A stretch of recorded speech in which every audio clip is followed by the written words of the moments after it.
Iko, pwede ba kitang makausap? Don't you have to go home? Ayoko pa muna kasi magpaligaw.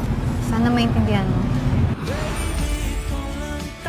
Dahil dalawa lang tayong maiiwan dito, hindi ka pwedeng umalis nang hindi nagpapaalam. Sasabihin mo kung sino. Jasper Jean Mariano. Hindi sa akin yan! Sinong tatay niyan? That was fast. Nakabuo agad. Magpapakasal na kayo when you turn 18. I'm excited to see your baby. Gago! Hansel, may problema ka ba? Broken-hearted ka ba? Inasted ka ba? Buntis ako. Ha? Papanggap lang kasi yung lalaki dahil takot ako sa kanila eh. Baby, paano pag nabuntis mo yung girlfriend mo? Ano gagawin mo? Close your eyes. Hoy! Gago kami girlfriend ka na, di ba? Are you out of your mind? Maybe. Salamat dinala mo ako dito. Oo naman. Ginamit ko lang si Grace. Sinungaling ka!